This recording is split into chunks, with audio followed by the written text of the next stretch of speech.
శివాయ గురవే నమః. గురవే సర్వలోకానాం విషదే భవరోగిణః నిధయే సర్వవిద్యానాం దక్షిణామూర్తయే నమః. గురువుగారు రచించినటువంటి వీరు ఉత్తమసంలోని చిన్మయ రూప విరూపాక్ష స్వామి ఎందు అనేక కవులు సభలో అనేక మంది కవులు కొలిగినారు. ఆ కవుల యొక్క సందర్శనం గురువుగారికి అయింది. ఆ కవులు ఎలాంటి వారో శ్రీనాథయుగం వచ్చింది.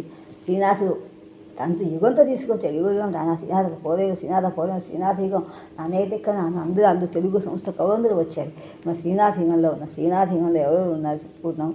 ఆ చెప్పుకుంటూ ఒక పోతన గురించి చెప్పుకున్నాము. ఇప్పుడు పేరమరాజు ఎక్కడ ఒక కవి గురించి పరిచయం చేస్తూ ఒకరు చెప్పుకొచ్చారు. ఇప్పుడు మనం చెప్పుకుందాం. ఆ చెప్పి వారిని దక్షిణామూర్తి సరించి చెప్తున్నాం. శ్రీనాథయుగం కథాకావ్యములను శ్రీకారం చుట్టిన కవి జక్కన్ మహాకవి. పేరు చక్కని అయినప్పుడు ఇతని కవిత్వము చిక్కనిది చక్కనిది, కవిత చక్కగా ఉంది. ఆ విషయము కృతిపతియే చెప్పుకున్నాడు.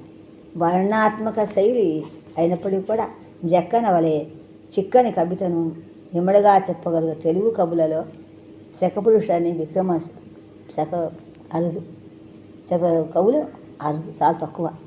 శకపురుషుడైనటువంటి విక్రమార్కుడు చేసిన అద్భుత వీర సాహస గాథలు ఇతివృత్తంగా చేసుకొని జక్కన విక్రమార్క చరిత్రము రచించాడు. జక్కన శ్రీనాథ సమకాలికుడు. ఈతడు పాకనాటివాడు, బ్రాహ్మణుడు, పాకనాటివాడు. విక్రమార్క చరిత్ర పక్క చోట కథలో జక్కన నెల్లూరుని వర్ణించాడు. కావున ఇది నెల్లూరు అనే ప్రాంతం వాడని అనుకోవచ్చేమో. జక్కన తాత పెద్దయ్య, అతడు గొప్ప చిత్రకవి. ఈతని కొడుకే అన్నయ్య గొప్ప మాటకారి. ఈతని సుపుత్రుడు జక్కయ్య.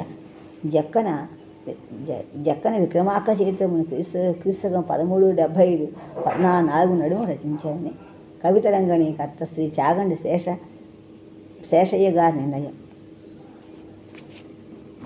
ఆ కాలంన దేవరాయలు యువరాజుగా ఉండి ఉదయగిరి ఏలిను. అతని వద్ద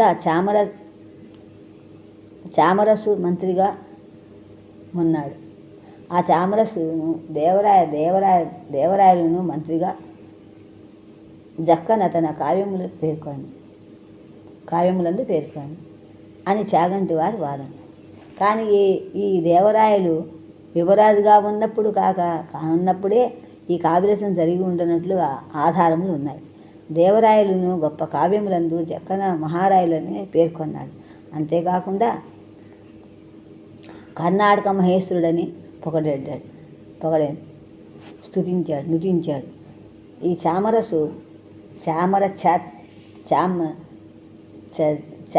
ఛాత్ర శిబికాది భాగ్య చిహ్నములను, శిబికం అంటే పల్లెకి అన్నమాట. అందుటి జన్నయ్యకు జక్కన్నకు దాన్ని అన్నయ్య ఇచ్చాడన్నమాట. చామరసు శిబికాది భాగ్యములను జక్కయ్య సిద్ధ మంత్రికి ఇచ్చినట్టుగా కలదు. యువరాజు వద్ద మంత్రిగా ఉన్నాడు. ఈ పై చిహ్నముల వసూలకు చెల్లును కనుక మంత్రిగా ఉండినాడు. ఎట్లు భాగ్య చిహ్నములను వసుకుట ఆమెటకు తగిండు. కావున దేవరాయలు కృష్ణదేవరాయలు ఆ కాలమైన క్రీస్తకం 1406-1422 నడుమ 6-22 నడుమ విక్రమార్క చరిత్రం రచించి ఉండొచ్చు. ఈ విక్రమార్క చరిత్రం 8 ఆశ్వాసములు కలవు. అపూర్వ కథా ప్రబంధం. ఇందు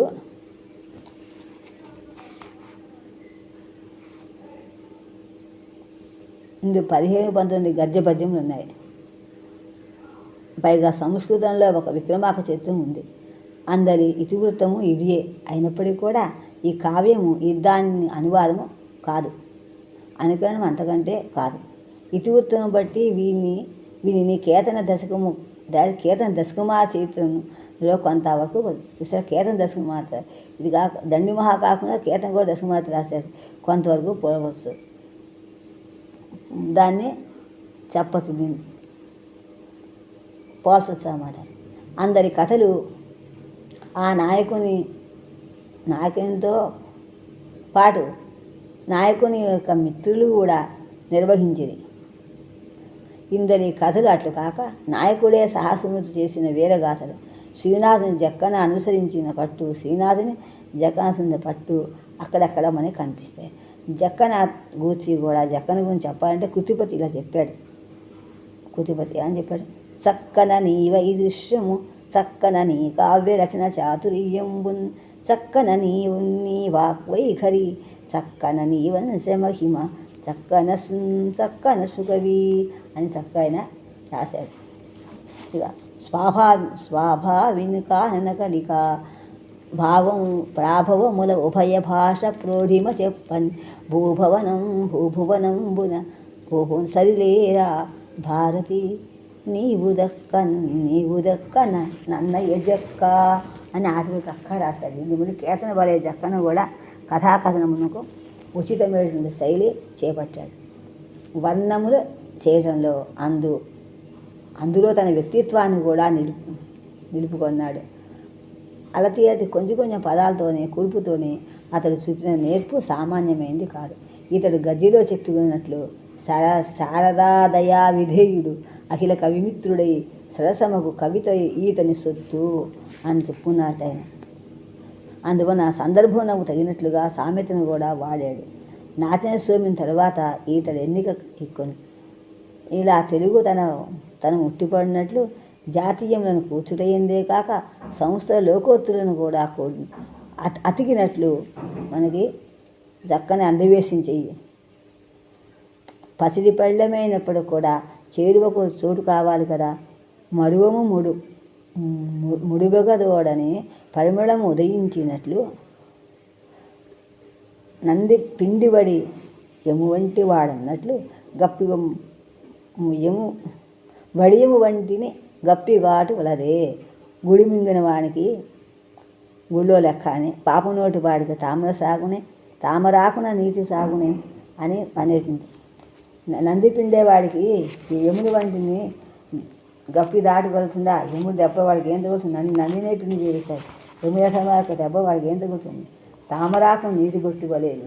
ఇలాంటి పదాలను కూడా క్రియాతలడంలో అన్నీ కూడా శబ్దానికి కమదళము మీది ఉదకంబును బోలే తలుపు బాడక నుండి గో పలికిన తడగంబులు వాని తెరుకున 19 నట్లుగా మున్నగు తెలుగు జాతీయములే కాక ధర్మస్య తరితాగతి కామోంధోపి న పశ్యతి గురువాజ్ఞాం ప్రతిపాలయేత్ సర్వం విష్ణుమయం జగత్ పరోపకారార్థమిదం శరీరం మున్నగు సంస్థ లోకోత్తును కూడా పద్యములందు పొడుగుటలో జక్కన తన ప్రజ్ఞ కూడా గొప్పదని నిరూపించాడు. కథకు అనుగుణమైనటువంటి ఈతని చిక్కని శైలికి క్రింది పద్యములు ఉదాహరణ చెప్పుకోవచ్చు. సజ్జనంబులు సద్భక్తి మజ్జనములు సేయునన్నీరు పన్నీరు జలువనందు సుకృతహీనులం తనువులు సోకెనేని కజ్జలం భావమునన్ నందు తజ్జలంబు అన్నగంబు పంత పన్నగాభరణం నిలయమై ముప్పు వప్రవలయముప్పు నిలయముప్పు వప్రవలయముప్పు గోపురంబుతోడ నేపునరాడు గోపురంబుతోడ కొమరు మిగిలి అని విని విక్రమార్క విపుడైనటువంటి చారుడు కూడా మున్నగు వాళ్ళ దగ్గరికి వెళ్ళి మాటలు విని సందేహంతో మాటలు కూడా మనకి అర్థమవుతుంది. ఘనమగు హస్తి ఘనమైనటువంటి ఘనమన హస్తి అంతం పరికింపతాన అనుగత వాటము పేటమున్ కనదురు రత్నవచ్చికర క్రమ కిరీటము చిత్రార్థకూటమున్ అడిదముగేల భూని మెడయందొడగూర్చినదే ఈ దేవి వచ్చి అప్పుడ రసచేతనున్నట్లు అసిబుచ్చి మరింపగడు మిల్చి ఏ వరం బడిగ నిత్తు నీ వడుగుమన్న కదంబు మోక్ష భక్తియే వేళ ఇలా నిల్లి ఇట ఇట్లని పార్థివుడా జగదేక మాతతో అలా దెబ్బడికి వస్తే అమ్మవారి యొక్క కరుణ చూసి ఆ కథల్లోనూ అమ్మవారు చూసి వెంటనే ఫిగు నొక్కేస్తున్నాడట. భయం లేకుండా ఏం లేకుండా వెంటనే చేతను అసిపుచ్చి చూశాట. అంటే వెంటనే అమ్మవారికి నీకు ఇస్తానని అమ్మవారిని అడుగు ఏది ఇస్తాను దండం పెట్టి అన్నట ప్రార్థువుడు. అమ్మవార్తుడు మనసుండైన జపంబు మునివ్రేళ్లనే ఇన్నన్ జపమే విలఖనం వధించు జపంబును మునికొని లెక్కడని జపము ముఖ్యంబు కలదే. దేవుండు లేని కలిమియు భావింపగా రాదు కనక పాషాణములను భావమునికి సద్ధము కావున భావంబు ప్రథమ కారణమగును అనకా అమ్మవారు చెప్తామట. జపం కాదు నా ముఖ్యమైనది. మునిబెడతో జపం కాదు. ఏం చేసినప్పుడు కూడా మనసులో ఉండాలి కానీ జపం ముఖ్యమా అన్నాడు. దేవుడు ఎక్కడ లేడు అంతలో మనసు ఉన్నాయి అని చివరి పద్యం. ఇట్టి సాసంబు నిచ్చి ఇట్టి ఔదార్యమును కలుగుకున్న గలదే గరిమ మనుగును ప్రజలు ప్రస్తుతింప నిజ రాజధానికి ఉచిత లీల నరిగన్. ఉరివిధరువు పై పద్యం కూడా మాత్రలు ముఖ్యంలోని విచిత్ర కూడా పర్వత గాథంలో మనకు కనిపిస్తుంది. ఇలా కవులే గొప్పతనము మనకు కనిపిస్తోంది. ప్రేమరాజు ఇంకా శిఖరమైన ఒక ప్రకృతి తాపసి ఎంత ప్రకృతి శిఖరంలో ఒక తపస్సు ఏం చేశాడు. తపస్సు అంటే తాపసి అంటే ప్రకృతి విట్లమైన తాపసి అని ఎంతకాలం నుండి తపం చేస్తున్నట. పాతిదే ప్రత్యక్షం కాగలేట.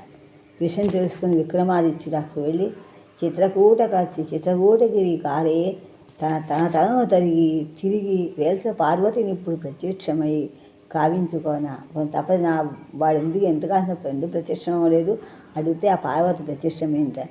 అప్పుడు అమ్మని కోరికను తీర్చిందిట. నా ముని కోరిక తీర్చు నేను తల్లి ఇచ్చేస్తా బాగా అమ్మవారితో యుద్ధం చేసేట. మాట వాచావాచి చేసేట. ఆ చేయంగానే దాని స్నేహంతో అర్థించి తన సాహసాన్ని కూడా చూపించినటువంటి ఈ కథ యొక్క విషయం.